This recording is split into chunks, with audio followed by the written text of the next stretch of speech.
நான் இப்போ உங்களை ஒரு இடத்துக்கு கூட்டிகிட்டு போகிறேன். எத்தனை பேருக்கு டூர் போகிறது ரொம்ப பிடிக்கும்? சுற்றி பார்க்க போகிறது எத்தனை பேருக்கு பிடிக்கும்? பார்க்கலாமா? எங்கே போவோம்? நான் உங்களை ஒரு இடத்துக்கு கூட்டிகிட்டு போகிறேன். உன்னத பாட்டு எடுத்துக்கொள்ளுங்க. அந்த இடம் ரொம்ப நல்லா இருக்கும், பார்க்கவும் அருமையாக இருக்கும், உங்களுக்கு ரொம்ப பிடிக்கும். ஆமென். உன்னத பாட்டு 2ஆம் அதிகாரம்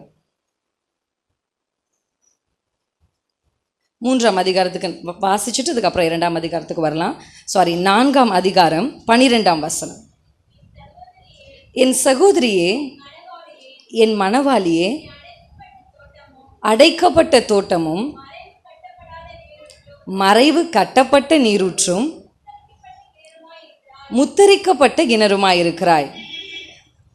இங்கே தான் நான் உங்களை கூட்டிகிட்டு போக போகிறேன். என்ன சிஸ்டர், நான் எங்கேயோ கொடைக்கானல் ஊட்டிக்கு கூட்டிகிட்டு போவேன்னு பார்த்தா நீங்கள் என்ன இங்கே வந்து இப்படி சொல்லிட்டு இருக்கீங்க, இந்த வசனம் எனக்கு புரியவே இல்லை அப்படின்னு சொல்கிறீங்களா? நான் உங்களை கூட்டிகிட்டு போக போகிற இடம் ஒரு தோட்டம். ஆமென். இந்த தோட்டம் எப்படிப்பட்ட தோட்டம் அப்படின்னா அடைக்கப்பட்ட தோட்டம். அல்லேலூயா. அப்படின்னா இதை சுற்றி ஒரு அடைப்பு இருக்குது. ஒரு வாலோ ஒரு சுவரோ இல்லை வேலியோ ஏதோ ஒன்று இந்த தோட்டத்தை சுற்றி என்ன பண்ணியிருக்காங்க? ஃபென்ஸ் பண்ணியிருக்காங்க இந்த தோட்டத்தை. நெக்ஸ்ட்டு மறைவு கட்டப்பட்ட நீரூற்று. அந்த தோட்டத்தில் நீரூற்றும் இருக்குது. என்ன வேணும்? வேறு என்ன வேணும்? ஒரு தோட்டம், அதுக்குள்ளே ஒரு நீரூற்று. எவ்வளோ அழகாக இருக்குது, யோசிச்சு பாருங்களேன். கண்ணில் மூடி யோசிச்சா அழகாக இருக்குல்ல அப்படின்னு உங்களுக்கு தோணும். அடுத்து முத்திரிக்கப்பட்ட கிணறு. எதுவுமே வேண்டாம், இங்கே நம்ம செட்டில் ஆயிரும். நல்லா இருக்கா இந்த இடம்? பிடிச்சிருக்குங்களா இந்த ஏரியா? சூப்பர். நம்ம ஊரில் வெயில் உஷ்ணம் தாங்க முடியல, வேர்க்குது. அங்கெல்லாம் வந்தால் நிறைய மரம் தான் இருக்குது, அங்கே நீரூற்று இருக்குது, அங்கே ஒரு கிணறு இருக்குது. இந்த இடத்துக்கு தான் இன்றைக்கி நான் உங்களை கூட்டிகிட்டு வந்திருக்கிறேன். ஆமென். இந்த தோட்டத்துக்குள்ளே நிறைய மரங்கள், செடிகள், விலங்குகள் நிறைய இருக்கும். ஆமாம் தானே? 2ஆம் அதிகாரத்தில் நீங்கள் வாசிச்சிங்கன்னா அங்கே நரிகள் கூட வந்து போகுதான். அதுக்கு 2ஆம் அதிகாரத்தில் நம்ம வாசிக்கும் போது ரொம்ப அழகாக இருக்கும். நிறைய பறவைகளுடைய சத்தங்கள் எல்லாம் கேட்குது. அப்போ ரொம்ப ரம்யமான இந்த தோட்டம் நல்லா இருக்குது, பார்க்கவே நல்லா இருக்குது. நல்லா அடைக்கப்பட்டு யாரும் உள்ளே வர முடியாது, பெர்மிஷன் இல்லாமல் யாரும் வெளியே போக முடியாது. அப்படி ஒரு நல்ல தோட்டம். இந்த தோட்டத்தில் நிறைய வகையான மரங்கள் இருக்குது. ஆமென். அல்லேலூயா, அல்லேலூயா. இப்போ நீங்கள் உட்காந்துருக்கீங்களே, இதுதான் தோட்டம். ஆமென். சபை என்கிற தோட்டம். ஆமென். இந்த சபை என்கிற தோட்டத்துக்கு உள்ளே இருக்கிறவங்களுக்கு ஃபென்சிங் இருக்குது. ஆமென். சும்மாலாம் உங்களை யாரும் தொற்ற முடியாது. அல்லேலூயா. சாதாரணமாக உங்களை எந்த வைரஸும் தாக்க முடியாது. ஏன்னா நீங்கள் எங்கே இருக்கீங்கன்னா மறைவு கட்டப்பட்ட தோட்டத்துக்குள் இருக்கிறீர்கள். அல்லேலூயா. ஒரு சேஃப் ஜோனுக்கு வந்துட்டீங்க. ஆமென். ஆண்டவருடைய அனுமதி இல்லாமல் இந்த தோட்டத்திற்குள்ள நுழைய யாருக்குமே இல்லை, வர முடியாது. அப்படிப்பட்ட ஒரு தோட்டத்துக்குள்ளே கர்த்தர் உங்களை கொண்டு வந்திருக்கிறார். ஆமென். இந்த தோட்டத்தில் எந்த பஞ்சமும் இல்லை, சாப்பாட்டுக்கு பஞ்சம் இல்லை. ஆமென். காற்றுக்கு பஞ்சம் இல்லை, ஆக்சிஜன் இல்லை, ஆக்சிஜன் இல்லைன்றாங்க. இந்த தோட்டம் முழுசும் நல்ல நல்ல நல்ல ஆக்சிஜன் இருக்குது. ஆமென். அல்லேலூயா. அப்படி தான் இந்த சபையை குறித்து இந்த வசனம் ரொம்ப அழகாக விவரிக்கிறது. நிறைய மரங்கள் இருக்குதுன்னு சொன்னேன். ஆனால் அதில் முக்கியமாக சபைகளுக்குள்ளே நிறைய வித்தியாசமான ஆட்கள் இருப்பாங்க. நிறைய வித்தியாசம். ஒருத்தர் பார்த்தா அது நான் அதை சொல்லணுன்னா எனக்கு 1 மணி நேரம் ஆகும். ஆமென். வித்தியாசமான மரங்கள் இந்த தோட்டத்துக்குள்ளே இருக்குது. ஒரு சில மரங்கள் ஒய்யாரமாக வளர்ந்துருக்குறோம், ஆனால் கனியே இருக்காது. அல்லேலூயா. பார்க்க ரொம்ப அழகாக இருக்கும், அப்படியே என்னை பார் அப்படின்னு ஆடும், ஆனால் கனி இருக்காது. ஒரு சில மரங்கள் ரொம்ப சின்னதாக இருக்கும், ஆனால் அதில் நல்ல கனிகள் இருக்கும். அல்லேலூயா. ஒரு சில மரங்களுக்கு கனி தர தெரியாது, ஆனால் அதனுடைய இலைகள் மருந்தாக இருக்கும். ஆமென். அப்படி இந்த தோட்டத்துக்குள்ள வகை வகையான இவ்வளவு மரங்கள் இங்கே இருக்குது. ஆமென். ஆனால் சபையில் இருக்க வேண்டிய முக்கியமான ஒரு மரத்தை குறித்து நான் எனக்கு சொல்ல போகிறேன். இந்த மரம் ஒரு சபைக்குள்ளே இருந்துட்டுனா அந்த சபை தான் அந்த ஊருக்கே ஒரு முகவரி ஆயிடும். அல்லேலூயா. சபையை சொல்லித்தான் ஊரையே முகவரியாக சொல்லுவாங்க. ஆமென். அப்போ அந்த மரங்கள் உள்ளே இருக்கணும். இப்போ நான் உங்களுக்கு காண்பிக்கும் பொழுது நீங்கள் எந்த மரம் அப்படின்றத நான் சொல்ல மாட்டேன். நீங்களே என்ன பண்ணிக்கணும்? நம்ம எந்த மரம், நம்ம அத்தி மரமா இல்லை நம்ம முள் செடியா எந்த மரம் நீங்களும் நிர்ணயிச்சுக்கலாம். நிறைய மரங்களை என்னால் உங்களுக்கு சொல்ல முடியும். வேதம் முழுக்க அதை எடுத்து ஒரு 6 மணி நேர பிரசங்கமாக கூட என்னால் பிரசங்கிக்க முடியும். கேட்க நீங்களும் ரொம்ப ஆவலாக இருப்பீங்கன்னு நினைக்கிறேன். ஆனால் நேரம் இல்லாதபடினால ஒரே ஒரு மரத்தை நான் உங்களுக்கு காண்பிக்க விரும்புகிறேன். என்னோடு கூட சேர்ந்து சகரியாவின் தீர்க்கதரிசன புத்தகம் 4ஆம் அதிகாரத்துக்கு நேராக உங்கள் கவனத்தை திருப்புங்க. இந்த 4ஆம் அதிகாரத்தில் சகரியா தீர்க்கதரிசி ஒரு தரிசனத்தை பார்க்கிறார். அந்த தரிசனம் என்ன அப்படின்னா, பொன்னினால் செய்யப்பட்ட குத்து விளக்கை அவர் பார்க்கிறார்.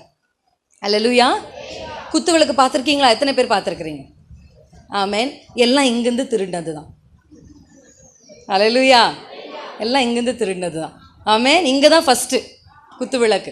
அப்போ பொன்னினால் செய்யப்பட்ட இந்த குத்து விளக்கு எப்படியெல்லாம் டிசைனில் இருக்கும் அப்படின்றத ரொம்ப அழகாக அவர் என்ன பண்ணுறாரு, 2ஆம் வசனத்தில் வர்ணிக்கிறார். அதை குறித்து நான் அதிகமாக பேசாமல், இப்போ குத்து விளக்கு ரெடியாக இருக்குது, திரி ரெடியாக இருக்குது, பார்க்க அழகாக இருக்குது, எல்லாம் இருக்குது. இப்போ விளக்கு எரியணும்னா என்ன வேணும்? என்ன வேணும்? என்ன வேணும்? இந்த எண்ணெயை கொடுக்கறதுக்கு சும்மா என்ன வந்துருமா? எண்ணெயே வா அப்படின்னா வந்துருமா? அது ஏசப்பாவால் தான் முடியும். ஏசப்பாவால் தான் ஒரு பொருள் இல்லாமல் இன்னொரு பொருளை உண்டாக்க முடியும். பை ப்ராடக்ட் இல்லாமல். அதாவது இந்த உலகத்தில் எந்த மனுஷன் நிறைய உருவாக்குறாங்கல்ல, நம்ம காலத்தில் பார்க்காதது தான் இன்றைக்கி பிரமிப்பாக பார்க்குற அளவுக்கு நிறைய உருவாக்கப்பட்டிருக்கிறது. ஆனால் எல்லாத்துக்குமே ஆண்டவர் படைத்த ஒன்றிலிருந்து தான் அவங்க இன்னொன்றை உருவாக்க முடியும். ஆனால் நம்முடைய தேவனால தான் ஒன்றும் இல்லாமல் இருந்து உருவாக்க முடியும். அல்லேலூயா. ஆமாவா இல்லைங்களா? அவங்க வாழ்க்கையில் ஒன்றுமே இல்லை. I am zero, I am empty, என்கிட்ட எதுவுமே இல்லைன்னு ஒருவேளை நீங்கள் சொல்லிட்டு இருக்கீங்கன்னா, உங்கள் ஆண்டவரால் ஒன்றும் இல்லாமல் இருந்து பல காரியங்களை உருவாக்க முடியும். நீங்கள் பார்க்குற எல்லாம், நீங்கள் பார்க்குற சூரியன், நீங்கள் பார்க்குற சந்திரன், நீங்கள் பார்க்குற மரம், மலைகள் எல்லாமே ஒன்றுமில்லாமலேருந்து உருவானது தாங்க. அல்லேலூயா. அல்லேலூயா. எந்த ஒரு பை ப்ராடக்ட்டும் இல்லாமல் தான் கர்த்தர் இந்த முழு உலகத்தையும் உண்டாக்கினார். அப்படியே கர்த்தர் உங்களுக்கும் செய்வார். ஆமென். நிச்சயமாக செய்வார். இப்போ இந்த மரத்துக்கு வந்துடுவோம். இங்கே ஒரு மரம் இருக்குது. இந்த மரத்துடைய வேலையே என்னன்னா, எண்ணெய் கொடுக்குற மரம். சபைகள் பிரகாசிக்காததற்கு காரணமே, தோட்டம் நல்லா இருக்குது, வேலி அடைக்கப்பட்டிருக்கு, நிறைய மரங்கள் இருக்குது, ஆயிரக்கணக்கான மரங்கள் கூட சபைகள் இருக்குல்ல, 1000 பேர் இருக்கிற சர்ச்சஸ் எல்லாம் இருக்குது.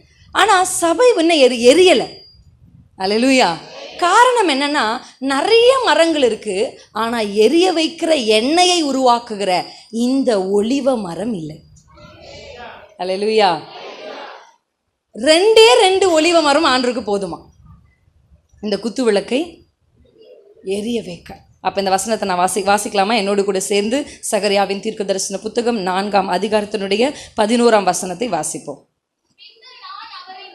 பின்பு நான் அவரை நோக்கி குத்து விளக்குக்கு வலதுபுறமாகவும் அந்த 2 ஒலிவ மரங்கள் என்ன என்று கர்த்தரிடத்தில் கேட்டாராம். ஆண்டவரே, என்னப்பா இந்த மரங்கள்னா என்ன அப்படின்னு கேட்குறார். அடுத்து வாசிப்போம். ஓகே, 13ஆம் வசனத்தை வாசிப்போம். அதற்கு அவர், இவைகள் இன்னதென்று உனக்கு தெரியாதா என்றார். ஆண்டவனே, எனக்கு தெரியாது என்றேன். அப்பொழுது அவர், இவைகள் 2 சர்வ லோகத்துக்கும் ஆண்டவராய் இருக்கிறவரின். ஹல்லேலூயா. இந்த அபிஷேகம் பெற்றவர்கள் சபைகளுக்குள்ள இருந்தாங்கன்னா அந்த சபை பிரகாசிக்கும். ஹல்லேலூயா. நீங்கள் இந்த உலகத்திற்கு வெளிச்சமா இருக்கிறீர்கள். ஆமென். வெளிச்சமா இருந்தா அந்த வெளிச்சத்தின் இடத்திற்கு ராஜாக்கள் நடந்து வருவாங்க. ஹல்லேலூயா. வெளிச்சமா இருந்தா இருளில் இருக்கிற ஜனங்களுக்கு நம்ம என்ன பண்ணலாம்? பெரிய வெளிச்சத்தை வீசலாம். மரண இருளின் திசையில் அமர்ந்திருக்கிறவர்களுக்கு இந்த சபை எப்படி இருக்கணும்? சாகணும்னு நினைக்கிறவங்க இது வழியா போகும் பொழுது ஏதோ ஒன்று அவர்களை பிடித்து உள்ள இழுக்கணும். ஹல்லேலூயா. ஹல்லேலூயா. எத்தனையோ பேரை கர்த்தர் அப்படி கொண்டு வந்திருக்கிறார். இந்த சபையை நிறுவின நம்முடைய தகப்பனாரையே கர்த்தர் அப்படிதான் இழுத்துட்டு வந்தார். ஹல்லேலூயா. அப்படிப்பட்ட தியாகமுள்ள தகப்பன்மார்கள் எல்லாம் உருவாக்கி விலைக்கரையம் கொடுத்து ரத்தம் சிந்தி சம்பாதித்த இந்த சபையில் நான் நிற்கிறேன் அப்படின்றது எனக்கு ஆண்டருக்கு நான் எத்தனை நன்றி செலுத்தினாலும் அது எனக்கு போதாது. ஆமென். அவ்வளோ ஒரு பாக்கியமுள்ள சபையில் நீங்கள் அமர்ந்திருக்கிறீங்க. ஹல்லேலூயா. இந்த சபையை சும்மா வாய் ஜாலத்தினால சம்பாதிக்கல, பேச்சு திறமையில இந்த சபையை சம்பாதிக்கல. நம்முடைய ஊழியர்கள் ரத்தத்தை சிந்தி, வேர்வையை சிந்தி, அடி வாங்கி, சாப்பாடு இல்லாமல் இந்த சபையை சம்பாதித்திருக்கிறாங்க. அல்லேலூயா. இப்படிப்பட்ட சபையில் எங்களை வைத்திருக்கிறீரே ஆண்டவரேன்னு வலது கரத்தை உயர்த்தி ஆண்டருக்கு மனதார நன்றிப்பா, நன்றிப்பா, நன்றிப்பா. ஹல்லேலூயா. கர்த்தருடைய நாமம் மகிமைப்படுவதாக. ஆமென். அப்போ இப்படிப்பட்ட சபைக்குள்ள இருக்க வேண்டிய மரங்கள் ஒலிவ மரங்கள். இந்த அபிஷேகம் பெற்றவர்கள் இந்த சபைக்குள்ளே இருந்துட்டாங்கன்னா, இந்த சபையை போல இந்த ஊரில் இல்லை, இந்த தமிழ்நாட்டில் இல்லை, இந்திய தேசத்தில் இல்லை, உலகத்திலேயே யாரும் பிரகாசிக்கலன்னு சொல்கிற அளவுக்கு கர்த்தர் இந்த சபையை உயர்த்த முடியும். அல்லேலூயா. அதற்கு தேவை ஒலிவ மரங்கள். ஆமென். ஏன்னா நான் ஒலிவரமாக இருக்கணும் விரும்புகிறீங்களா? ஆமென். நான் ஒலிவ மரமாக இருக்கணும்ப்பா அப்படின்னு நீங்கள் ஒரு வேளை விரும்புனீங்கன்னா, அந்த அபிஷேகம் பெற்றவர்களைத்தான் ஆண்டவர் ஒலிவ மரம்னு சொல்கிறார். ஆமென். இந்த அபிஷேகத்தை நம்ம எத்தனை பேர் பெற்றிருக்கிறோம்? அல்லேலூயா. நான் இங்கே பார்க்கும் பொழுது நிறைய பேர் அபிஷேகத்தை பெற்று நல்ல விடுதலையாக அந்நிய பாஷை பேசி கர்த்தரை ஆராதித்தீங்க. ரொம்ப சந்தோஷமாக இருந்தது. இங்கே யாரும் உங்களை தள்ளவே வேண்டாம். பல சபைகளுக்கெல்லாம் போனால் பாஸ்டர்ஸே ட்ரில் மாஸ்டர் ஆகிடுவோம். அல்லேலூயா. எங்கள் பாஸ்டர் ஜாபியே நாங்கள் மறந்து ட்ரில் மாஸ்டர், கையை தூக்கு, காலை தூக்கு, கையை தட்டு சொல்லி சொல்லி சொல்லி சொல்லி பல சபைகளில் நாங்கள் என்ன பண்ணிட்டோம், இழைத்து போடும். ஆனால் இந்த சர்ச்சில் நாங்கள் எதுவுமே சொல்லவே இல்லை. நான் பார்த்துக்கிட்டே இருந்தேன். பாஸ்டராக வச்சுருக்கீங்க. அல்லேலூயா. பாஸ்டரை வேலை செய்ய வைத்திருக்கிறீர்கள். Thank you so much. அல்லேலூயா. கர்த்தர் உங்களை ஆசீர்வதிப்பாராக. ஆமென். அந்த அபிஷேகம் அப்படின்னு சொன்ன உடனே நமக்கு ஞாபகம் வரதெல்லாம் நம்ம பாடல் பாடும் பொழுது, நம்ம கர்த்தரை ஆராதிக்கும் பொழுது, நம்ம நல்ல ஆவியில் நிரம்பி நல்ல உடலெல்லாம் அசைத்து நல்ல கரங்களை தட்டி அந்நிய பாஷை பேசுகிறது. ஆமென். இதுதான் முதல் படி. ஆமென். அல்லேலூயா. நான் எப்படி முன்னாடி உங்களை தோட்டத்துக்கு கூட்டிகிட்டு போனேனோ, இன்றைக்கு நீங்கள் நிற்கிற இந்த முதல் படியிலிருந்து உங்களை அடுத்த படிக்கு இழுக்க போகிறேன். அல்லேலூயா. வரீங்களா? அல்லேலூயா. சூப்பர். அல்லேலூயா. ரொம்ப நல்லா ஒத்துழைக்கிறீங்க. கர்த்தர் நல்லவராக இருக்கிறார். இந்த இரண்டாம் படி என்ன அப்படின்னு சொன்னால், ஆண்டவருக்கு ரொம்ப ஆசையாக ஏசப்பாக்கு இந்த பூமியில் 33.5 வருஷம் வாழும் பொழுது ஏசுவுக்கு ரொம்ப ஆசை. நமக்கு எல்லாருக்கும் ஆசை இருக்கும் இல்லை? எனக்கு இது ஆசை சிஸ்டர், நம்ம வாலிப பிள்ளைக்கு எனக்கு அந்த சுடிதார் வாங்கணும், அந்த செருப்பை வாங்கணும், இல்லை நம்ம அம்மாக்களை கேட்டால் என் பிள்ளைக்கு அதை வாங்கி தரணும். எல்லாருக்கும் ஒரு வகையான ஆசைகள் இருக்குது. ஏசப்பாக்கும் ஒரு ஆசை இருந்துச்சு. அல்லேலூயா. அந்த ஆசையை இயேசு கிறிஸ்து இந்த பூமியில் இருக்கும்போது சொன்னார், எனக்கு ஒரு ஆசை இருக்குது, எனக்கு ஒரு விருப்பம் இருக்குது அப்படின்னு சொன்னார். அந்த விருப்பம் என்னன்னு தெரிஞ்சுக்கலாமா? எப்பொழுதுமே நம்ம ஆசையே ஆண்டவர்கிட்ட சொல்கிறோம். ஆண்டவருடைய ஆசை என்னன்னு நம்ம கேட்டதே இல்லை. ஆமாம் தானே? பழக்கமே இல்லை நமக்கு எப்பவுமே நம்மளை பற்றி கவலை தான். சுயநலமாக இருப்போம் நம்ம இல்லை? ஆண்டவருக்கு எப்பவுமே சுயநலவாதிகளே ஆண்டவருக்கு பிடிக்காது. ஆண்டவரே நான் நல்லா இருக்கணும்ப்பா, நான் நல்லா இருக்கணும் அப்படின்னு சொல்கிறத தாண்டி, அப்பா உங்களுக்கு என்னப்பா பிடிக்கும், அப்பா நான் இதை விரும்புகிறேன், நீங்கள் எனக்கு இதை செய்யுங்க அப்படின்னு சொல்கிறவங்களை விட, நீங்கள் என்னப்பா விரும்புகிறீங்க, நான் அதை செய்கிறேன் அப்படின்னு சொல்கிற பிள்ளைகளை ஆண்டவருக்கு பிடிக்கும். அல்லேலூயா. ஆமாம் தானே? கரெக்டாக இல்லைங்களாங்க? உங்கள் பிள்ளை வந்து, மா எனக்கு இந்த பைக் பிடிச்சிருக்கு, வாங்கி கொடுன்னு ஒரு பிள்ளை சொல்லிக்கிட்டே இருக்கு. ஆனால் இன்னொரு பிள்ளை சொல்லுது, அம்மா உனக்கு என்ன பிடிக்கும் சொல்லு, நான் வாங்கி தரேன் அப்படின்னு. பிள்ளைங்க வாங்கி கூட தர வேணாம், அந்த வார்த்தையை சொன்னாலே உங்கள் மனசு எப்படி குளிருது. ஆமாம் தானேங்க? வாங்கி கொடுன்னு சொல்கிற பிள்ளைங்கள் மத்தியில் உனக்கு என்னம்மா வேணும், ஒரு புடவை வேணுமா கேட்குறாங்களா? அப்படி ஒரு பிள்ளை நம்மளை பார்த்து கேட்கும்போது, நீ எனக்கு வாங்கியே கொடுக்க வேணாம் ராசா, நீ கேட்டப்பாரு, அதுவே எனக்கு சந்தோஷம் சொல்கிறீங்களா இல்லையா? அப்படிதாங்க ஆண்டவர் எதிர்பார்க்குற. அவரும் தகப்பன் தானே, அவரும் உங்கள் அப்பா தானே. என் பிள்ளை வந்து, அப்பா உங்களுக்கு என்னப்பா வேணும், நான் என்னப்பா செய்யணும். பார்த்துருக்கீங்களா? வேதத்தில் நான் என்னப்பா செய்யணும்னு கேட்ட எல்லா பரிசுத்தவான்களையும் கர்த்தர் கொண்டு போய் உயரத்தில் உட்கார வச்சார். அல்லேலூயா. ஆண்டப்பா எனக்கு இதை செய்யுங்கன்னு சொன்னவங்கெல்லாம் ஆண்டவர் செஞ்சார், செய்யாமல் இல்லைங்க. அவர் செய்யாமல் இருக்க மாட்டேன், அவர் நல்லவர் பாருங்க. ஆமாம் தானே? ஆண்டவர் எனக்கு சுகம் வேணுமா, இந்த வச்சுக்கோ அப்படின்ட்டாங்க. ஆண்டவர் அவங்க என்ன பண்ணிட்டாங்க, சுகத்தை வாங்கிட்டு போயிட்டாங்க. ஆனால் ஆண்டவரே நான் என்னப்பா செய்யணும்னு கேட்டாங்க பார்த்தீங்களா, அவங்கள தான் கர்த்தர் தேசங்களுக்கு ஆசீர்வாதமாக வச்சார். அல்லேலூயா. இன்றைக்கும் ஆண்டோடைய இருதயம் தேடுது யாரை தெரியுமா? என்கிட்ட வந்து இது வேணும் அது வேணும்னு கேட்குறவங்களை மத்தியில், ஆண்டவரே உங்களுக்கு நான் என்னப்பா செய்யணும்னு கேட்குற ஒரு மனுஷியை கர்த்தர் தேடுறாரு. அல்லேலூயா. ஆண்டவரே என்னப்பா செய்யட்டும் அப்படின்னு நீங்கள் கேட்டுட்டீங்கன்னு வச்சுக்கோங்களேன், கர்த்தர் உங்களுக்கு செய்கிறது மட்டும் இல்லாமல் உங்களை கொண்டு உங்களுக்கு ஆசீர்வாதத்தை தர்றது மட்டும் இல்லைங்க, உங்களை ஆசீர்வாதமாக மற்றவர்களுக்கு மாற்றிடுவார். ஆமாம் தானே? எனக்கு ஆசீர்வாதம் வேணுன்றதை விட நானே ஆசீர்வாதமாக மாறிட்டா, தங்கம் காதில் போட்டுக்க ஒரு சவரன் இருந்தால் போதும் அப்படின்னு விரும்புறதை விட நானே முழு தங்கமாக மாறிட்டா அப்படி சொல்லும்போது ஆமாம் ஆமாம் அப்படின்றீங்களா? அதே போல தான் ஆசீர்வாதமும் அப்படித்தான். ஆசீர்வாதத்தை வாங்கி கொஞ்சம் காதில் மாட்டிப்போம், கொஞ்சம் கழுத்தில் மாட்டிப்போன்றதை விட நானே ஆசீர்வாதமாய் மாறேன். அல்லேலூயா. அப்படிதான் கர்த்தர் அபிஷேகம் பெற்றவர்களை வைத்திருக்கிறார். ஆண்டவருக்கு ஒரு விருப்பம், அந்த விருப்பத்தை நமக்கிட்ட ஆண்டவர் சொல்றாரு. லூக்கா 12ஆம் அதிகாரத்தினுடைய 49ஆம் வசனத்தில் ஆண்டவர் அவருடைய விருப்பத்தை சொல்றார். எடுத்தவங்க வேகமா வாசிங்க எனக்காக. பூமியின் மேல் அக்கினியை போட வந்தேன், எனக்கு ஒரு விருப்பம் இருக்கு. ஆண்டவர் சொல்றார். ஐயோ, நான் நினைச்சேன் ஆண்டவருக்கு இது விருப்பம் அது விருப்பம்ன்ட்டு. ஆண்டவர் என்ன அக்கினியை போடணும்னு விரும்புறாரு? அப்படி யோசிக்கிறீங்களா? ஆண்டவருடைய விருப்பம் என்னன்னா, இந்த பூமியின் மேல அக்கினியை போடணும். அதான் அவருடைய விருப்பம். நீங்க கேட்டீங்கல்ல, ஏசப்பா உங்களுக்கு என்ன விருப்பம்னு கேட்டீங்கல்ல, ஆண்டவர் சொல்றாரு உங்ககிட்ட, நான் எதுக்கு தெரியுமா இந்த பூமிக்கு வந்தேனே, இந்த பூமி மேல ஒரு அக்கினியை போடணும். அது போடுறது மட்டும் இல்லை, அது இப்பொழுதே பற்றி எரியணும். நான் இன்னைக்கு கொஞ்சமா எரிய வச்சு ஊதி ஊதி ஊதி நாளைக்கு 4 நாளைக்கு அப்படி இல்லை. நான் அக்கினியை போட்ட உடனே அது அப்படியே பற்றி தக தக தகன்னு எரியணும். ஒரு பெட்ரோல் மேலே ஒரு அக்கினி பட்ட உடனே எதுவும் அணைக்க முடியாத ஒரு அக்கினி எப்படி எழும்புதோ அப்படி நான் ஒரு அக்கினி இந்த பூமி மேலே போடும்பொழுது அது அப்படியே பற்றி எரியும் அப்படின்னு அவருக்கு ஆசைங்க, அவருக்கு விருப்பங்க, விரும்புகிறார் ஏசப்பா. அந்த அக்கினி ஆண்டவர் எப்போ போட்டார் அப்படின்னு கேட்டிங்கன்னா, அப்போஸ்தலர் 2ஆம் அதிகாரத்தில். ஆமென். அப்போஸ்தலர் 2ஆம் அதிகாரத்தில் தான் முதல் அந்த பெந்தேகோஸ்தே நாளில் பரிசுத்த ஆவியானவர் என்கிற அக்கினியை கர்த்தர் 120 பேரின் மேலே போட்டார். அந்த அக்கினி சும்மா அக்கினி இல்லைங்க, சாதாரண அக்கினி இல்லை. போட்டது 120 பேர் மேலே தான். ஆனால் பற்றி எரிந்தது அன்றைய தினமே 3000 பேரை கர்த்தரான். ஆண்டவர் சொன்ன வார்த்தை அப்படியே நிறைவேறுது பார்த்தீங்களா? அக்கினி பூமியின் மேல் அக்கினியை போட வந்தேன், அது இப்பொழுதுன்னு சொன்னார், உடனே நடக்கணும்னார். அவங்க அந்நிய பாஷை பேசும் பொழுதே சுற்றி இருக்கிறவர்கள் ஓடி வந்து அன்றைக்கே 3000 பேர். அன்றைக்கே நடந்ததா? அடுத்த நாள் நடந்ததா? இல்லைங்க. ஒரு 3 நாள் கன்வென்ஷன் வச்சு 3ஆவது நாள் 3000 பேர் ரட்சிக்கப்பட்டார்களா? இல்லை. அன்றைய தினத்திலே ஒரே பிரசங்கத்திலேயே 3000 பேர் சபைகளுக்குள்ள சேர்த்துக்கணும். எப்படி அந்த அக்கினியுடைய வல்லமை பார்த்து, அக்கினியை பற்றி உங்களுக்கு தெரியும்னு நினைக்கிறேன். நீங்கள் அக்கினிக்குள்ள எதை போட்டாலும் அந்த அக்கினி அதை அக்கினி ஆக்கிரும். புரிஞ்சுச்சா உங்களுக்கு நான் சொல்கிறது? எரியிற ஒரு நெருப்புக்குள்ளே போயிட்டு ஒரு விறகு கட்டையை போடுங்க, அது என்ன ஆக்கிடும்? அக்கினி ஆக்கிடும்.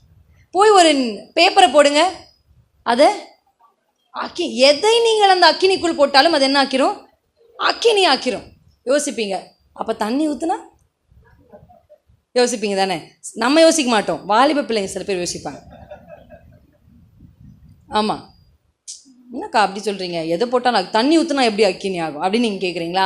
என்னுடைய ஆண்டவருடைய அக்கினியில் ஆகும். எப்படி ஆகும்? எலியா அன்றைக்கு அக்கினினால் உத்தரவு அருளுகிற தேவனே தேவன் என்று சொல்லும் பொழுது சுற்றி ஒரு குழியை தோண்டி அதை முழுசும் தண்ணீரினால் நிரப்பி இருக்கும் பொழுது வானத்திலிருந்து இறங்கி வந்த அக்கினி அந்த தண்ணீரையும் நக்கி போட்டது. ஹல்லேலூயா. இந்த அக்கினியை தண்ணீரோ வெள்ளங்களோ தணிக்க முடியாதுங்க, தணிக்காது. இந்த அக்கினியை நக்கி போட்டுரும் அந்த தண்ணீரையும். ஹல்லேலூயா. யாராலையும் கர்த்தர் அன்றைக்கு பெந்தேகோஸ்தே நாளில் 120 பேர் மேலே போட்ட அக்கினியை இன்றைக்கும் ஒருவராலும் தணிக்க முடியலை. அழிக்க நினைக்கிறாங்க, முடிக்க நினைக்கிறாங்க, நசுக்க நினைக்கிறாங்க, முடியலையேங்க. எவ்வளோ பேர் சொன்னவங்கெல்லாம் வந்து போயிட்டாங்க.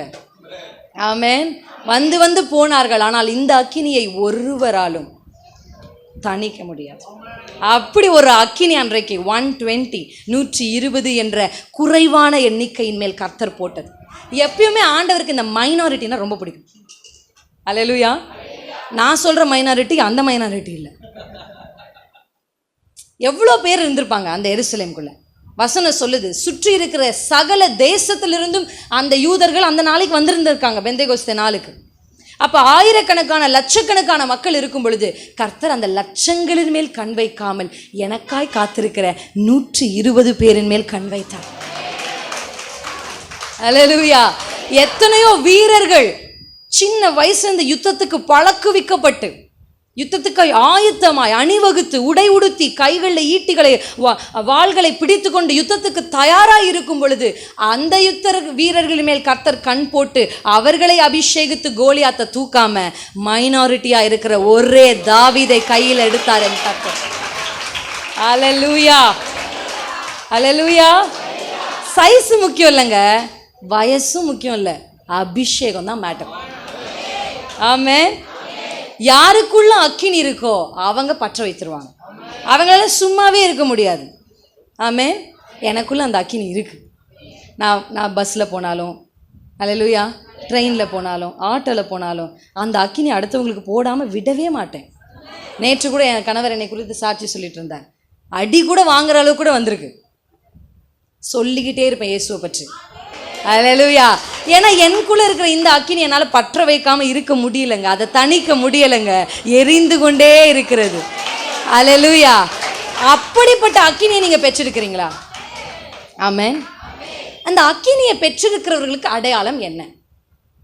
பாட்டு பாடும் பொழுது வேகமாய் கைகளை தட்டுவார்கள், மடமடமடவென்று அந்நிய பாஷை பேசுவார்கள், சரீரங்களை வலது இடதுபுறமாக அசைப்பார்கள், சில டைம் 360 டிகிரியிலும் சுற்றுவார்கள். இதுவா அடையாளம்? வேதம் என்ன சொல்லுகிறது? 49ஆம் வசனத்துக்குரிய அடுத்த வசனங்களை வாசித்து நான் விளக்கிறதுக்கு டைம் இல்லை, நான் வேகமாக முடிக்கணும், அதனால் வேகமாக போகிற 20 நிமிஷம் தான் எனக்கு இருக்குது. ஆமென். என்ன அடையாளம் அப்படின்னா, அடையாளமே அவர்களை கர்த்தர் பிரித்து விடுவார். ஆமென். இந்த அக்கினி ஒருவருக்குள்ளே இருந்தா அவங்க மற்றவர்களோடு, அவங்க உலகத்தோடு, அவங்க பாவத்தோடு சேரவே மாட்டாங்க. எப்படி ஒரு தாமரை இலை தண்ணீரோடு சேராதோ, வாய்ப்பே இல்லை, சேரவே. எவ்வளோ நீ குடமாக அது மேலே ஊற்றினாலும் சேராது. சேர்க்க அதற்கு அந்த தன்மையை கர்த்தர் கொடுத்திருக்கிறார். அப்படிதான் அபிஷேகம் பெற்றவர்கள். அடுத்த வசனத்தை நம்ம வாசிக்கலாமா? 49க்கு அப்புறம் 51 வாசிப்போம். நான் பூமியின் மேல் சமாதானத்தை உண்டாக்க வந்தேன் என்று நினைக்கிறீங்களா? இல்லப்பா, பிரிவினையே உண்டாக்க வந்தேன். ஆமென். நம்ம அப்பாவுக்கு பேரு சமாதான காரணர், சமாதான பிரபு. ஆமாதானே? உலகம் தர முடியாத சமாதானத்தை தருகிறவர். அவரால் அதையும் பண்ண முடியும், இதையும் பண்ண முடியும். ஆமென். இந்த உலகத்திலேயே ஆண்டவர் முதல்ல செய்த வேலை சிருஷ்டிப்பு. ஆமாதானேங்க? ரைட் வர்றோம். இரண்டாவது அவர் என்ன செஞ்சார் தெரியுமா? பிரிக்கிறார். கரெக்டா இல்லையா? ஆண்டவர் என்ன பண்றாரு? வெளிச்சம் உண்டாக கடவுது உண்டாக்கிட்டாரா? செகண்ட் என்ன பண்ணாருங்க? வெளிச்சத்தையும் இருளையும் வெவ்வேறாக பிரித்தார். ஆதியாகமம் 1ஆம் அதிகாரத்திலே என் ஆண்டவர் வேலையை ஆரம்பித்து விட்டார், பிரிக்கிற வேலை. அவருக்கு சேர்க்க மட்டும்தான் தெரியும், நீங்க நினைச்சிட்டு இருக்கீங்க. இல்லைங்க, அவர் உங்களை பிரிச்சாரா இல்லைங்களாங்க? ஆமா ஆமா ஆமா, என்ன பிரிச்சார் என் ஆண்டவர். ஆமாதானே? எங்கோ இருந்தோம், யாரோடையோ ஒட்டி கொண்டிருந்தோம், எதையோ செய்து கொண்டிருந்தோம். கர்த்தர் வந்தார், இப்போ கையை பிடிச்சாரு, வா, இந்த ஆக்களோடு நீ செட்டு சேர கூடாது, இது செட்டு ஆகாதுமா. ஏன்னா உனக்குள்ள நான் வைக்க போகிற அபிஷேகம் அப்படிப்பட்டது. அல்லேலூயா. நான் இந்த பூமியின் மேல சமாதானத்தை அல்ல, பிரிவினை தான் உண்டாக்க வந்தேன். அப்ப இந்த அபிஷேகம் பெற்றவர்கள், இந்த ஒளிவ மரம், இந்த அக்கினியை உடையவர்களுக்கு ஒரு சாட்சி இருக்கு. அப்படின்னா இவங்க உலகத்தோடு ஒத்து போகவே மாட்டாங்க. சாக கூட சாவாங்க, நான் ஒத்து போக மாட்டாங்க. அதுதாங்க அபிஷேகம் பெற்றவர்களுடைய அடையாளம். அல்லேலூயா. நான் செத்தாலும் சாவும், ஆனா இதற்கு முன் நான் வணங்குவதில்லை. அவன் தான் அபிஷேகம் பெற்றவன். அல்லேலூயா. என்னை விடுவித்தாலும் சரி, விடுவிக்காவிட்டாலும் சரி, கர்த்தர் தான் என் ஆண்டவர். ஆமாதானங்க? ஒத்து போகவே இல்லைங்க. தானியேல், ஷாத்ராக், மேஷாக், ஆபேத்நேகோ என்ற வாலிபர்கள், ஆமென், வேத புத்தகத்தில் கலக்கினவங்கெல்லாம் வாலிபர்கள் தான். அது பிசாசுக்கு நல்லா தெரியும். அதனால தான் வாலிபர்கள் அதிகமாக டார்கெட் பண்ணுறான். ஆமென். அந்த வாலிபர்கள் ஒத்து போவே இல்லை. எல்லாரும் சாப்பிட்றாங்கல்ல, சாப்பிட வேண்டியது தானே, அதில் என்ன இருக்குது? ஆண்டவர் என்ன உள்ளே போகிறதெல்லாம் ஒன்றும் தீட்டுப்படுத்தாதுன்னு சொல்லியிருக்கிறாரு. அதனால் படைச்சதுன்னா என்ன, கிடைச்சதுன்னா என்ன, சாப்பிட்டுப்போம். இந்த ஸ்வீட் அப்புறம் நமக்கு கிடைக்குமா? காசு கொடுத்து இந்த ஸ்வீட்டை நம்மளால் வாங்க முடியுமா? கொடுக்குறாங்கல்ல, அன்பாக கொடுக்குறாங்க, அன்பு தானேங்க அப்படின்னு சொல்லி அன்புக்காக என்ன பண்ணுறது? காம்ப்ரமைஸ். நமக்கு நான் நினைப்பேன், நிறைய கிறிஸ்தவர்களுக்கு இயேசுவை விட நேசிக்கிறதா நினப்பு. ஆமென். அன்பு தானேங்க, அன்புக்காக நம்ம போய் நான் ஒன்றும் கும்பிடுறதில்ல, சும்மா கூட தான் நின்னேன். சும்மா கொடுத்தாங்க, சாப்பிட்டேன். அன்றைக்கு தானியேல், சாத்ராக், மேஷாக், ஆபேத்நேகோ என்ன முடிவெடுத்தார்கள்? சாப்பிட மாட்டோம் முடிவெடுத்தாங்களா இல்லையாங்க? கர்த்தர் அவர்களை 10 மடங்கு சாமர்த்தியசாலிகளாய் மாற்றினார். உங்கள் பிள்ளைங்க சாமர்த்தியமாக இருக்கணும். என் பிள்ளை மற்ற பிள்ளைங்களோட வித்தியாசமாக இருக்கணும். இயேசு நேசிக்கிறேன்ல, இயேசுக்காக நான் வைராக்கியமாக இருக்கல, என் பிள்ளை அப்படி இருக்கணும் இப்படி இருக்கணும் நீங்கள் நினைக்கிறீங்களே, அப்போ நீங்கள் முதல்ல பிரிந்து வாங்க அதை விட்டு. ஹல்லேலூயா. ஆசை இருக்குங்க, அர்ப்பணம் இல்லை நம்மக்கிட்ட. மழையே பெயர்த்து சமுத்திரத்தில் தள்ள ஆசை தான், ஆனால் அர்ப்பணம் டக்குன்னு விழுந்து போயிடுறோம்ல. டக்குன்னு ரொம்ப சீக்கிரமாக நம்மளை ஒருத்தர் என்ன பண்ணிட முடியுது. ஆனால் ஒரு மனுஷனுக்குள்ள இந்த அக்கினி இருந்தால் எதுவுமே அவர்களை காம்ப்ரமைஸே பண்ணிக்க மாட்டாங்க. அவங்க பார்த்துருக்கீங்களா? வேத புத்தகத்தில் என்னால் அப்படி எத்தனையோ பேரை உங்கள் கண்களுக்கு முன்னாடி நிறுத்த முடியும். நான் ஒத்த ஆளாக இருந்தாலும் பரவாயில்ல, நீங்கள் 100கணக்கான தீர்க்கதரிசிகளாக இருந்தாலும் பரவாயில்ல, என் கூட தான் ஏசப்பா இருக்கிறார். அவன் நின்றான், அதனால் வென்றான். ஆமென். நம்ம நிற்கிறது இல்லைங்க, அதனால தான் தோற்று போயிடுறோம். ஐயோ அங்கே நிறைய பேர் இருக்காங்க, சொந்தங்கள்லாம் இருக்குது, என்ன இருந்தாலும் முக்கியம் தானேங்க, அப்படி சொல்லி தானேங்க காம்ப்ரமைஸ் பண்ணிங்க. அப்படி சொல்லி தானேங்க விக்கிரகங்களை விட்டு வந்தவர் நீங்களே மறுபடியும் விக்கிரகங்களுக்கு முன்பாக போய் நின்றீங்க. அப்படி சொல்லி தானேங்க விட்டு வந்ததன் மேல் உங்களுடைய கவனத்தை மறுபடியும் திருப்பினீங்க. கர்த்தர் இன்றைக்கு உங்க கூட பேசுகிறார். அக்கினியை பெற்றிருக்கிற நீ அந்நிய பாஷை பேசுவது மட்டும் அடையாளம் அல்ல, அந்நிய பாஷை பேசுவதனுடைய அடுத்த நிலை என்ன தெரியுமா? உன்னை இந்த உலகத்தை விட்டு, உன்னை இந்த விக்கிரகத்தை விட்டு, உன்னை இந்த அநீதியை விட்டு, உன்னை அநியாயங்களை விட்டு பிரிப்பது தாங்க அந்த அக்கினி. நான் சேர மாட்டேன், நான் சேரவே மாட்டேன். சொத்து கிடைக்காது பரவாயில்ல, நிலம் கிடைக்காது பரவாயில்ல, நீ வச்சுக்கோ நிலத்தை. என் தகப்பனாகிய யாக்கோபு கோலும் கையுமா தான் புறப்பட்டு போனான், ஆனா வரும் பொழுது 2 பரிவாரம் இருந்ததல்லவா. ஏசா வச்சுக்கோ வச்சுக்கோ வச்சுக்கோ வச்சுக்கோ ஏசா, நான் தான் அப்புறம் உன்னை வந்து காப்பாற்ற போறேன். அப்படி ஒரு நிலைமை வரும். ஆமென். நாங்கெல்லாம் அப்படிதாங்க விட்டு வந்தோங்க, விட்டு வந்தோம். இப்படி தைரியமாக பிரசங்கிக்கிறேன், முழக்கமாக பிரசங்கிக்கிறேன்னா என் இயேசுவுக்காக எவ்வளவோ காரியங்களை, என்னுடைய ஆசையை, என் விருப்பத்தை, பணங்களை, லட்சத்தை கர்த்தருக்காக துச்சமாக விட்டுட்டு வந்தேன். ஆமென். எனக்கு வேண்டாம். அழுதாங்க எங்கள் அம்மா, உங்கள் அப்பா மாதிரியே எங்களை நடு ரோட்டில் விட்டு போறியா ஊழியத்துக்கு, அழுதாங்க எங்கள் அம்மா. நான் சொன்னேன், எனக்கு ஜீவன் கொடுத்த இயேசுவை தான், அவருக்குத்தான் என் வாழ்க்கை. அல்லேலூயா. அப்படி என்னுடைய வாழ்க்கையில் தைரியமாக நிறைய முடிவுகளை நான் கர்த்தருக்காக எடுக்க என் கர்த்தர் எனக்கு கிருபை செய்தார். ஆமென். அன்றைக்கு எடுத்த அந்த முடிவுகள் தான் இன்றைக்கு கர்த்தருக்கு முன்பாகவும் உங்களுக்கு முன்பாகவும் நிற்க என்னை தகுதி உள்ளவளாய் மாற்றினது. ஆமென். இன்னைக்கு ஏன் என்னால் ஜெயிக்க முடியல, இன்னைக்கு ஏன் என்னால் ஒரு வெற்றியுள்ள வாழ்க்கை வாழ முடியல, ஏன் இன்னைக்கு நான் அபிஷேகம் பெற்றிருக்கிறேன், அந்நிய பாஷை பேசுகிறேன், சபைக்கு போகும்போது நல்ல உற்சாகமாக தான் இருக்குது, ஆனால் வீட்டுக்கு வந்தால் என் உற்சாகம் எல்லாம் தணிந்து போயிடுது. நான் வேறு மனுஷியாக இருக்கிறேன், அங்கே ஒரு வேஷமாக இருக்குது, இங்கே ஒரு வேஷமாக, எனக்கே தெரியுது என்னால் முடியல. ஏன்னா நீங்கள் இன்னும் அந்த உலகத்தோடு, இன்னும் அந்த விக்கிரகங்களோடு, இன்னும் அந்த அநீதியோடு இணைந்து இருக்கிறது தான் காரணம். இந்த அக்கினி வந்துச்சுன்னா, உண்மையாவே கர்த்தர் தான் அந்த அக்கினியை உங்கள் மேலே போட்டார்னா, உண்மையாவே நீங்கள் அபிஷேகம் பெற்றவர்களாக இருப்பீர்கள் என்று சொன்னார், உங்களால் அவர்களோடு இசைந்து போக முடியாது. என்னோடு கூட எடுத்து திருப்பிக் கொள்ளுங்கள். 2 கொரிந்தியரின் புத்தகம் 6ஆம் அதிகாரத்தில் வாசிக்கலாமா? 2 கொரிந்தியர் 6ஆம் அதிகாரம் 14ஆம் வசனம். அந்நிய நுகத்திலே அவ்விசுவாசிகளுடன் பிணைக்கப்படாதிருப்பீர்களாக. சம்பந்தம் ஏது? ஐக்கியம் ஏது? கிறிஸ்துவுக்கும் பேலியாளுக்கும் இசைவேது? அவ்விசுவாசிகளுடனே விசுவாசிகளுக்கு பங்கு ஏது? அல்லேலூயா, அல்லேலூயா. சபைக்கு வந்து ஞானஸ்தானம் எடுத்ததற்கு பின்பாக தன்னுடைய பிள்ளைகளை கொண்டு போய் அவ்விசுவாசிகளோடு இணைத்த பெற்றோர்கள் இங்கு உண்டு. உண்டா இல்லையாங்க? பல இடங்களுக்கு நாங்கள் போகிறோங்க, ஒவ்வொரு பிள்ளையும் வந்து கண்ணீர் வடிப்பாங்க எங்ககிட்ட. நேற்று கூட ஒரு பெண் வந்து என்னை சந்தித்து பேசும் பொழுது கண்ணீர் விட்டு அழுதாங்க. என் புருஷனை குடிக்கிறாரு, அடிக்கிறாரு, ரத்தம் வந்துருச்சு, தையல் போட்டிருக்கேன், என்னம்மா ஆச்சு, ஏம்மா? அக்கா, நான் வந்து ஞானஸ்தானம் எடுத்துட்டு என் மன விருப்பத்தின்படி அவிசுவாசியான ஒரு மகனோடு போய் என்ன பண்ணிட்டேன், கல்யாணம் பண்ணிட்டேன்க்கா. நான் விரும்பி தான் அந்த வாழ்க்கைக்கு நான் போனேன், இன்றைக்கி நான் அனுபவிக்கிறேன்க்கா. அன்னைக்கு சொன்னார் என் பாஸ்டர், நான் கேட்கல. என் அம்மா என் காலை பிடிச்சி கூட அழுதாங்க, நான் கேட்கல. ஆனால் இன்றைக்கி அடி வாங்கிட்டு அதே அம்மா வீட்டுக்கு வந்து நிற்கிறேன்.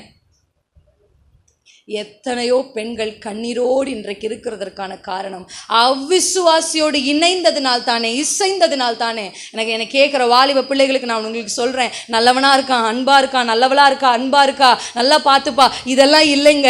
இயேசுவை கும்பிட்டா, இயேசுவை ஆராதிச்சா, ஞானஸ்தானம் எடுத்திருந்தா, அபிஷேகம் பெற்றிருந்தா தான் நான் கல்யாணம் பண்ணுவேன். வேற எந்த குவாலிஃபிகேஷனும் வேண்டாம் எனக்கு.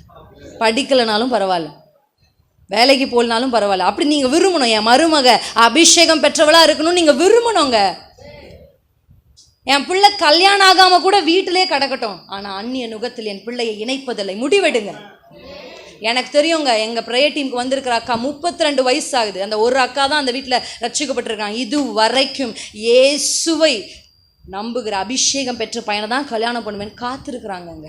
என்னால் பல எடுத்துக்காட்டுகளை உங்களுக்கு காண்பிக்க முடியுங்கன்னு நினைக்கிறீங்க. அப்படி தான் உலகம், காம்ப்ரமைஸ் பண்ணால் தான் வாழ முடியும், அப்படிலாம் இருந்தாலும் நம்மளால் வாழ முடியும் சொல்கிறீங்களா? இல்லைங்க. வாலிப பிள்ளைங்கள்லாம் உங்களை விட பல மடங்கு வைராக்கியத்தோடு நான் கட்டுனா ஒரு அபிஷேகம் பெற்றவனு தான் கட்டுவேன்னு இன்னைக்கு நின்று கொண்டிருக்கிறாங்க. யோசித்து பாருங்க, கர்த்தர் அந்த பிள்ளைகளை ஆசீர்வதிப்பாரா, நம்மை ஆசீர்வதிப்பாரா? ஆண்டவர் ஒருவேளை அப்படி அந்நிய நுகத்தோடு போய் பிணைக்கப்பட்டு இருந்தீங்கன்னா ஆண்டவர் சமூகத்தில் போய் முட்டி போட்டு, அப்பா நான் செய்தது தப்புப்பா, நான் தான்ப்பா தப்பு பண்ணேன், தெரிந்தே நான் தவறு செய்தேன் என்று கர்த்தரிடத்தில் அழுது ஒப்புரவாகுங்க. ஏன்னா அவங்க அப்பா நீடிய பொறுமை உள்ளவருங்க, அவருக்கு இரக்கத்தில் ஐஸ்வர்யம் உள்ளவருங்க, நிச்சயமாக சேர்த்து கொள்வாருங்க. கொஞ்சம் அடிப்பார், கொஞ்சம் காயப்படுத்துவார், ஆனால் அவரே கட்டு போட்டுருவாருங்க. அல்லேலூயா. அவருக்கு அது தெரியுங்க. ஆமென். நிச்சயமாக உங்களுக்காய் கர்த்தர் செய்வார். ஆனால் ஒரு முடிவு எடுக்கணும்ப்பா, நான் இந்த தவறை செய்தேன், என் பிள்ளைகளை, என் சந்ததியில் ஒருத்தர் கூட அந்நிய நுகத்தில் பிணைக்கப்படக்கூடாது என்று முடிவெடுங்க. அதுதாங்க ஒலிவ மரம். ஆமென். அந்த வசனத்தை தொடர்ந்து வாசிக்கும் பொழுது 16ஆம் வசனத்தில் தேவனுடைய ஆலயத்திற்கும் சம்பந்தம் ஏது? ஆண்டவருக்கு விருப்பம் உங்களுக்குள்ள வாசம் பண்ணணும்னு. அடுத்த வார்த்தை, உங்களுக்குள்ள உலாவணும்னு ஆசை. அதாவது உங்களுக்குள்ள வாசம் பண்ணணும்னா உங்களுக்குள்ள அவர் இருக்கணும்னு ஆசை. உங்களுக்குள்ள உலாவணும் அப்படின்னா உங்க கூட இருக்கணும்னு அவருக்கு ஆசை. உங்களுக்கு கூடயும் ஆண்டவர் இருக்கிறாருங்க. அல்லேலூயா. உலாவணும். அதுக்கப்புறம் நான் அவங்க அப்பாவா இருக்கணுங்க. அவர் ஆசைங்க அவருக்கு. நான் அவங்களுடைய தேவனா இருப்பேன், அவர்கள் என் ஜனமா இருப்பார்கள். ஆண்டவர் சொல்லியிருக்கிறாரே, நீங்கள் ஜீவனுள்ள தேவனுடைய ஆலயங்களாக இருக்கிறீர்கள்.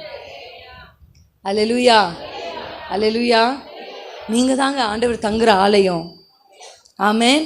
ஆனால் இந்த ஆலயத்துக்குள்ள விக்கிரகங்கள், இந்த ஆலயத்துக்குள்ள அவிசுவாசத்தின் நினைப்புகள், இந்த ஆலயத்துக்குள்ள அநீதிகள் எப்படிங்க வரலாம்? அல்லேலூயா. ஆண்டவர்கிட்ட சொல்லுங்க, அப்பா நான் ஒரு நாளும் இசைந்து போயிடக்கூடாது, நான் ஒரு நாளும் ஐக்கியம் ஆயிடக்கூடாது, நான் ஒரு நாளும் ஒத்து போயிடக்கூடாதுப்பா, நான் ஒரு நாளும் அவர்களுக்கு பின்பாக பணத்துக்காக பொருளுக்காக போயிடக்கூடாதுங்க. பிசாசு தந்திரம் என்ன தெரியுமாங்க? அவன் நேரில் வந்து முன்னாடி நின்று நான் தான் பிசாசு, நீ வந்துரு மறுபடியும், அப்படிலாம் சொல்ல மாட்டாங்க. அப்படி சொன்னாதான் நீங்கள் உடனே அப்பாலேப்போன்னு பாட்டு பாடி துரத்திடுவீங்க. அல்லேலூயா. ஆமாம் தானேங்க. அதனால அவன் எப்படி வருவான் தெரியுமா? உங்களுக்கே நல்லா தெரியுதுங்க, தந்திரமாக தான் வருவான். ரொம்ப தந்திரம் பாருங்க. அவனுக்கு நினைப்பான் அவன் ரொம்ப பிரில்லியன்ட்டு. எங்கள் அத்தை எப்போவுமே சொல்லுவாங்க, என்னுடைய அத்தை, என்னுடைய கணவருடைய அம்மா, ஜப வீராங்கனை அவங்கெல்லாம். அல்லேலூயா. நான்லாம் என்ன 50% தான், 100% அவங்க முழங்குவாங்க. அவ்வளோ வைராக்கியம் கர்த்தருக்காக. ஆமென். அவங்க ஒருத்தங்க அந்த வைராக்கியத்தில் எழும்பினதுனால இன்றைக்கு நாங்கள் முழு குடும்பமாய் கர்த்தருக்காக ஊழியம் செய்கிறோம். எங்கள் குடும்பத்தில் யாருமே வேலை செய்யலை. அல்லேலூயா. நாங்கள் யாருமே உலகத்துக்கு வேலை செய்யலை, நாங்கள் எல்லாருமே பரலோக கவர்மெண்ட்டுக்கு வேலை செய்கிறோம். அல்லேலூயா. நாங்களும் கவர்மெண்ட் ஆஃபீஸர் தாங்க. அல்லேலூயா. அல்லேலூயா. இங்கெல்லாம் கவர்மெண்ட் மாறிடும், ஆனால் அந்த கவர்மெண்ட் மாறாது. என்னை ஆண்டவர் நேற்றும் இன்றும் என்றும் மாறாதவர். அல்லேலூயா. மாறாத கவர்மெண்ட்டுக்கு நாங்கள் ஆஃபீஸருங்க. அல்லேலூயா. அதனால் இந்த போஸ்டிங்கே எங்களுக்கு ரொம்ப பிடிச்சிருக்கு. அல்லேலூயா. கர்த்தர் பரத்திலிருந்து சாப்பாடு எப்படி ஆகிடும் வருது. காகையோ விதவையோ ஏதோ ஒன்றை கொண்டு கர்த்தர் எங்களை என்ன பண்ணிடுறாரு, போஷித்துருவார். சம்டைம்ஸ் காகமும் இல்லை விதவையும் ஒத்துழைக்கலைன்னா அவரே தேவதூதனை அனுப்பிடுவார். ஆமென். அவரால் எப்படியும் தேவ மனுஷர்களை போஷித்து நடத்த முடியும்.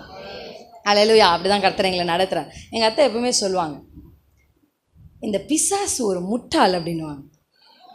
அல்லேலூயா. ஜெபம் பண்ணும்போது அடிக்கடி இதை சொல்லிக்கிட்டே இருப்பாங்க. அவன் ஒரு முட்டாள், அவன் என்னமோ பெரிய தந்திரம்னு நினச்சிப்பான் அவன், ஆனால் முட்டாள் அவன் அப்படின்னு சொல்லுவாங்க. நான் யோசிப்பேன், முட்டாளா அப்படின்னா என்ன அப்படின்னு யோசிக்கும் பொழுது தான் எனக்கு இந்த வசனங்கள் சில காரியங்கள்லாம் ஞாபகம் வருது. ஒரு சில இடங்கள்லாம் பார்த்தோன்னா பிசாசு பயங்கரமாக ஏதோ ஒன்றை செய்து முடித்து அந்த பிள்ளைகளை என்ன பண்ணிடலாம், அழிச்சிடலான்னு நினைப்பான். ஆனால் கர்த்தர் அவன் வச்சிருக்கிற திட்டத்திலேயே அவனை சிக்க வச்சு மாட்டி விட்டுருவார். எஸ்தர் ராஜாத்தி தெரியும் தானுங்க, முழு யூதர்களையும் அழித்து விடணும், அதுதான் பிளான். அதுக்காக அவன் எடுத்துக்கிட்டது, நான் பாரு ஒரு திடீர்னு ஒரு கனவுல அந்த ராஜாவுக்கு சொல்லலைங்க. எப்பொழுதுமே பிசாசு ஒரு மனுஷனையோ ஒரு மனுஷியோ தான் ஆயுதமாக எடுத்துப்பான். யார் வீக்காக இருக்காங்களோ அவனை யூஸ் பண்ணிப்பான். அப்படி வீக்காக அந்த அரண்மனையிலே இருந்தது இந்த ஆமான் தான் வீக். அல்லேலூயா. இப்போ அவனுக்குள்ள புகுந்தான். ஏன்னா வசனம் சொல்லுதில்ல, யூதாசுக்குள் பிசாசு புகுந்தான். அப்படியே புகுந்துருவான் ஒரு மனுஷனுக்குள்ள. புகுந்து அவன் காரியங்களை செய்து முட்டு வெளியே போயிடுவான். அப்போதான் யூதாஸுக்கு உணர்வே இல்லை. ஆண்டவரே சொல்கிறாரு, என்னை ஒருத்தன் காட்டி கொடுக்க போகிறான்னு சொல்கிறாரு. முத்தம் கொடுக்கும்போது ஆண்டவர் சொல்கிறாரு நண்பனேன்னு சொல்கிறாரு. இல்லை, அப்போல்லாம் அவனுக்கு ஒரு உணர்வு வரல. ஏன்னா அது வரைக்கும் அந்த பிசாசு அவனுக்குள்ளே இருந்தது. ஆனால் அந்த பணத்தை வாங்கி இயேசு கிறிஸ்து சிலுவையில் அறைந்ததுக்கப்புறம் ஒரு உணர்வு வந்துச்சு பார்த்தீங்களா, அப்போ அந்த பிசாசு போயிருச்சு. அப்போ தான் ஒரு உணர்வு வருது. வெளியே போயிட்டு விட்டுட்டு ஓடிடல, அவனை எப்படியும் மரணத்துக்கு நேராக தள்ளிட்டு தான் போச்சு. அதான் வசனம் சொல்லுகிறது. நேற்று தினத்தில் பிரசங்கிக்கும்போது நான் சொன்னேன், பிசாசுக்கு இடம் கொடாதிருங்கள். நாங்களும் எவ்வளோ வருஷமாங்க பேயை ஓட்டிக்கிட்டு இருக்கிறது. நாங்கள் ஓட்டி அனுப்ப, திருப்பி நீங்கள் கூட்டிகிட்டு வர, நாங்கள் ஓட்ட, நீங்கள் கூட்டிகிட்டு வர, ஓட்ட கூட்டிகிட்டு வர, கடைசியாக எங்களை ஒரு மந்திரவாதியாகவே ஆக்கிட்டீங்க. அல்லேலூயா. சபைக்கு வரவங்களை பரலோகத்துக்கு ஒரு மனவாட்டியாக உருவாக்கணும் ஆண்டவரே அப்படின்னா, பேய் ஓட்டு. எவ்வளோ நாளைக்குங்க பேய் ஓட்டுறது? யார் பிடிச்சிட்டு வந்தா? நீங்கள் தான். இடம் கொடுக்காம உள்ளே வர முடியாது. ஏன்னா நான் முதல்ல வசனத்தை காமிச்சிட்டேன். நீங்கள் வேலி அடைக்கப்பட்ட தோட்டம், முத்திரிக்கப்பட்ட ஓட்டை உண்டாக்குனது யாரு? அந்த நீங்கள் உண்டாக்குனீங்கல்ல, கொஞ்சம் அட்ஜஸ்ட் பண்ணிக்கலான்ற ஒரு ஓட்டையை, அது வழியாக தாங்க உள்ளே வந்தா. இடம் கொடுத்ததே நீங்கள் தாங்க. எவ்வளோ நாளைக்குங்க நாங்கள் இதே செய்கிறது? அடுத்த வேலை இருக்குங்க. பரலோகத்தில் இயேசு வரப்போகிறாரு, கொண்டு போகணுமா? இங்கே எத்தனை பேரை மனவாட்டி ஆக்கி கொண்டு போகிறது? பாஸ்டர் கேட்டால், பாஸ்டர் எப்படி பாஸ்டர் ரெடியாக இருக்காங்களா, எவ்வளோ பேர் மனவாட்டிகள் அப்படின்னு கேட்டால், இல்லை சிஸ்டர் இப்போ தான் கொஞ்சம் அப்படி சொல்வார். ஆமாம் தானேங்க? இல்லை, போதும் இடம் கொடுத்தது. அந்த ஓட்டை என்ன பண்ணோம்? அடைக்கணும். சுவரை அடைக்கத்தக்கதாக நான் ஒருவனை தேடினேன். நான் போட்ட வேலியில் ஓட்டையை போட்டாங்க. யார் போட்டது? இஸ்ரவேல் ஜனங்களே தான். நம்மளும் அப்படி தான் ஒரு ஓட்டையை போட்டிருக்கோம். இதை அடைக்கணும் அப்படின்னா, இந்த அடைக்கிறதுக்கு நீங்கள் தான் ஜபத்தில் நின்று அதை அடைக்கணுங்க. ப்ரேயர் ஜபன்னா அதை அடைக்கும். அந்த ஓட்டைகள்லாம் சரி செய்யும். அந்த இடம் கொடுக்காதீங்க பிசாசுக்கு. தந்திரமாக வருவான். அவன் எப்படி தெரியுமா? உங்களை வீழ்த்துறதுக்கு அவன் ஒரு மனுஷனை கையில் எடுத்துப்பாங்க. அது யாராக வேணாலும் இருக்கலாம். அப்படி அவன் எடுத்துக்கொண்டு தந்திரமாக இந்த நாகமான் அப்படின்ற ஒரு மனுஷன் இருந்தான். அவன் குஷ்ரோகியாக இருந்தான். அவனுக்கு சுகம் கிடைச்சிருச்சு. எலிசா சொன்னதின்படி அவன் பரிசுகளை எடுத்துகிட்டு வந்திருக்கிறான். அந்த பரிசு பொருட்களை எலிசாவுக்கு முன்னாடி இருக்கும்போது எலிசா சொல்ல, சாச்சா எனக்கு அதெல்லாம் வேண்டாம், நான் என்ன காசுக்காகவா, எடுத்துகிட்டு போ அப்படி சொல்லிட்டார். இல்லை, அவர் அதை ரொம்ப அசால்ட்டாக அதை டேக்கிள் பண்ணிட்டார். ஆனால் அவர் கூடவே ஒருத்தன் என்ன பண்ணிட்டு இருந்தான்? கேஆசி. இவன் கண்ணு எது மேலே போயிடுச்சுங்க? அது மேலே போயிடுச்சு. பார்க்குறான்ல, நம்முடைய எஜமான் வேணான்னு சொன்னார்ல, நம்மளும் இதை என்ன பண்ணுவோம்? நம்ம அப்பா எத்தனை விஷயங்களை வேண்டான்னு சொன்னார், நம்மளும் அப்படி இருப்போம் அப்படின்னு இருக்கிறது இல்லைங்க. ஆசை யாரை விட்டுச்சு? அல்லேலூயா. இந்த கண்ணு மோசமானது, அது பார்த்துருச்சு, இது வேணுமே, இவர் கூட இருந்தால் எப்போ பார்த்தாலும் இந்த வெள்ளை ஜிப்பாவே போட வச்சுருவாரோ, கொஞ்சம் கலராக போடுவோமே அப்படின்ற ஆசையில் இந்த கேஆசி போய் அதை வாங்கிட்டு வந்து என்னமோ நினச்சிட்டார். யாருக்குமே தெரியாது. நம்ம பல வேளைகளில் அந்தரங்கத்தில் பார்க்குற வீடியோ யாருக்குமே தெரியாது. அந்தரங்கத்தில் செய்கிற தவறு யாருக்குமே தெரியாது. அப்பா பார்க்கல, அம்மா பார்க்கல, நம்ம பிள்ளைங்க பார்க்கலன்னு நினச்சிட்டிங்களா? கர்த்தர் பார்க்குறாருங்க. ஹல்லேலூயா. நீ மறைச்சு ஒளிச்சு வச்சிட முடியுமா கேசி? கர்த்தர் பார்க்கிறார். அவன் பின்னாடி உன் இருதயம் போகும் பொழுது, அந்த பெண்ணு பின்னாடி உன் இருதயம் போகும்போது, அந்த வாலிப பையன் பின்னாடி உன் இருதயம் போகும்போது, என் இருதயம் உன் கூட வரலையா? உன் பிள்ளை உன்னுடைய குடும்ப வறுமையில் இருக்கும்பொழுது அந்த வறுமையிலிருந்து உன்னை தூக்கி எடுத்த என் இருதயம் உன் பின்பாக வரவில்லையா? ஹல்லேலூயா. அன்னைக்கு உங்களுக்கு உதவி செய்ய யாரும் இல்லாத பொழுது தானே ஏசப்பா உங்ககிட்ட வந்தார். ஆனால் இன்னைக்கு 4 பேர் உங்களை சுற்றி, நீங்கள் நல்ல நிலைமை ஆனதுக்கு அப்புறம் தானே இவங்க வந்து ஒட்டுனாங்க உங்க கூட. ஆனால் அவங்களுக்காக மறுபடியும் இயேசுவை மறுதலித்து பின்வாங்கி போயிட்டீங்களே. ஹல்லேலூயா. ஏசப்பா தாங்க கடைசி வரையும் கூட வருவார். ஆமென். யோசிச்சு பாருங்க, அவன் கேயாசினுடைய இருதயம் அந்த வஸ்திரங்களுக்கு பின்னாடி போச்சுங்க. நாகமானுக்கு இருந்த குஷ்டம் அவனுக்கு வந்தது. என்னை அதிர்ச்சி ஆக்குன ஒரு விஷயம் என்ன தெரியுமாங்க? அவனுக்கு அந்த குஷ்டம் வந்தது ஓகே, அவன் முழு குடும்பத்துக்கே வந்துச்சுங்க. என்னை அதிர்ச்சி ஆக்கிட்டான். ஆண்டவர்கிட்ட கேட்டேன், ஏன்பா? ஜாக்கிரதை, ஜாக்கிரதை. கர்த்தர் உங்ககிட்ட தான் பேசுறார்.